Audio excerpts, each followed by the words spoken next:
Thomas Sankara.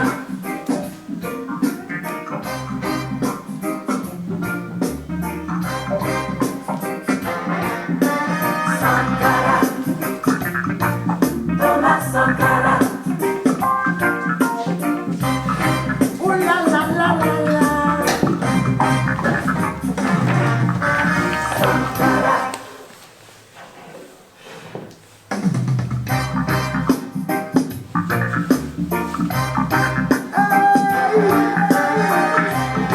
Ooh la la la la la. Sankara. Sankara, capitaine Sankara, ce sont tes bras qui t'engagent.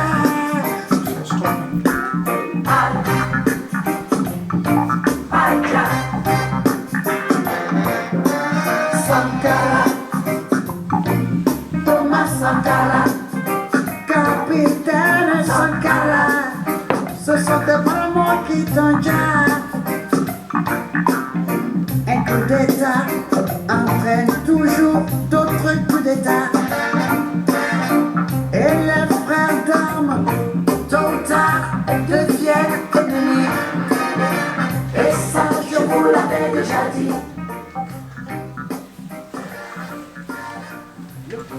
Hello, Muvi Wachilungamo, hello.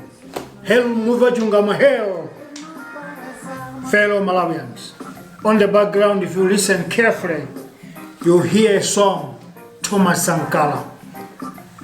It is a time that all of us should wake up. Today's movie, but in a different platform. The platform today is Citizens Campaign, because Malawi is going into elections in the next 40-45 days.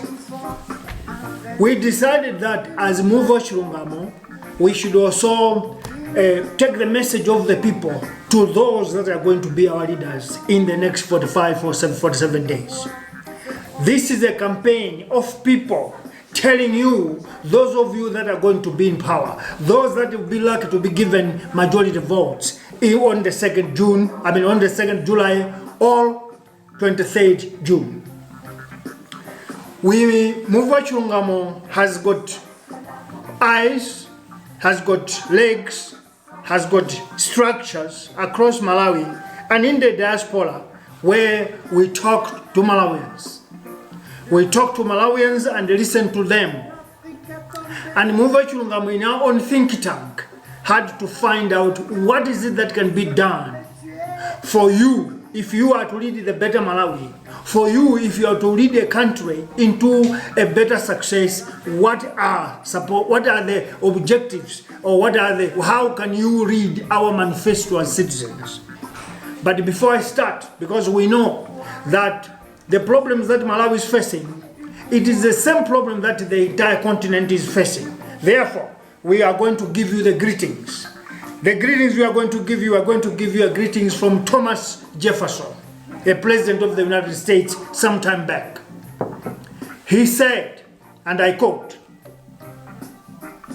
when the people fear the government, when the people fear their government, there will be tyranny. The government turns into a tyrannical state, tyrannical institute, tyrannical power. That's more dangerous. That's very, very dangerous. Now they say, but if the government fears its people, if the government is afraid of its own people that it is ruling, there comes liberty. And if you listen on the background, there's a song of Thomas Sankara. There's a reason why we are playing this song, because we want you Malawians to understand that this is the time that we should all be part and parcel of the better future.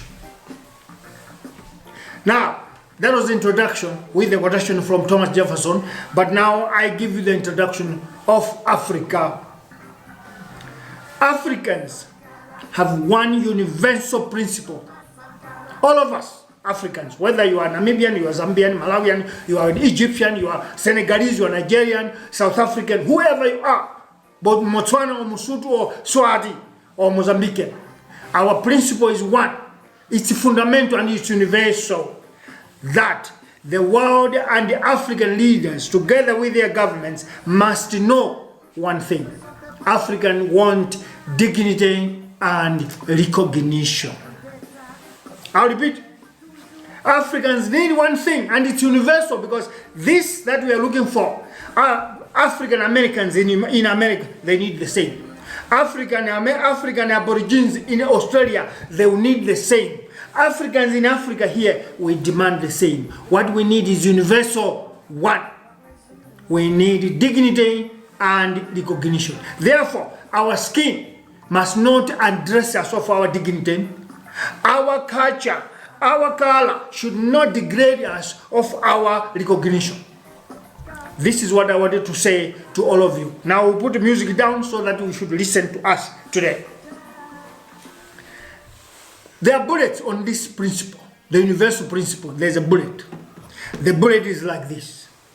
Being black or brown is not a case.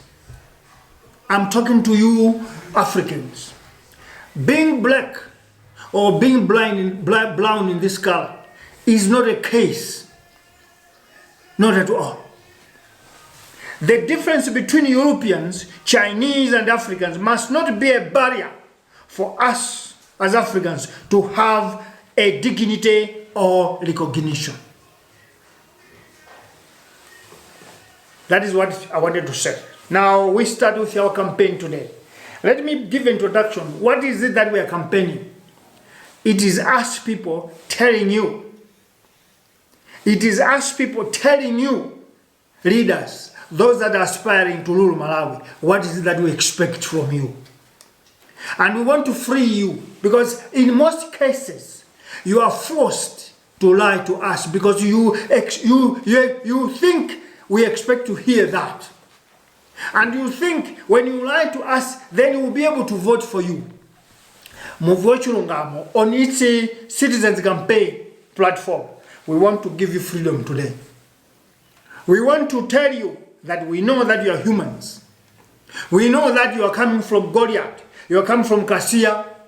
You are human beings. You are born in Malawi, and you cannot promise us miracles. That one you need to know, we know. But then, what is that you should tell us? What is that you should promise us? Malawians want a party or a government that will not promise heavens and the moon. I want you to understand that. We want a government or a political party that will not promise us heavens and the moon, because we know there's no way we can go to heavens with politics. We know there's no way we can go to the moon with politics. What we want is within us. Therefore, don't promise heavens and the moon. We just need a leader. We just need a government that will ensure our peace and security. Not on the paper, not on the mouth, but on the ground. There are reasons why we say that. I'm speaking to you, Mr. Mutalik. I'm speaking to you, Mr. Lazarus Chakwera. I'm speaking to your running mates, Mr. Saulos Chirima. I'm speaking to you, Mr. Adobere Mluz. I'll repeat, because this is very important. You may move around the whole country, running corner after corner, whistle stops here and there. But if you don't know what Malawians want, your campaign goes in vain. Because you are not going to get the votes if you don't do what Malawians expect of you or expect from you. So I will repeat, Malawians want a party or a president or a government that will not promise anything above what we have. We want you to promise what we have within us. And those promises, we just need a leader who will ensure that there is peace among us and the security. It will be broken into pieces for you to understand, because peace is just a broad word, but it has some bullets. The first bullet is, before multi-party democracy, Malawians used to have crores of animals, cattle, goats, sheep, chickens. We used to have that before multi-party came. We used to have granaries. I don't know whether it's the right word. Granaries, storage of our food outside. We didn't have inside the house. We used to have them outside around our village. On a distance of maybe 6 to 7 meters away. Crows were even maybe 20 meters away from our homes. We used to have crows of animals, cattle, goats, sheep. We used to have them. But after 1994, Malawians today are sleeping with these livestock in their houses. I'm talking to you in the cities, in the outskirts of Malawi. I'm talking about people in the villages, deep villages, where they are living, sleeping in one room, they put goats. On the other corner, they put chickens. On that corner, they put bags of maize. The question is, where are the crows? The question is, where are the place to keep the granaries? Where are they and where have they gone? And what happened? Before Multi-Party Democracy, we used to sleep outside our house when it's summer. When it's hot, we lie outside there without afraid or fear until tomorrow morning. Today, no one will do that for fear of being attacked or get killed. Who kills us? Nobody knows. Before Multi-Party Democracy, lives were dignified. Deaths were rare. Today, anyone and everybody can be murdered without hesitation. Do you listen, torchbearers? I want to repeat, because this is the basic matter that if you can't address, all the promises you promise about a better Malawi are in vain. Because the beacon of people, the beacon of life for Malawians, it's two things: peace and security. And the lack of these two has made Malawians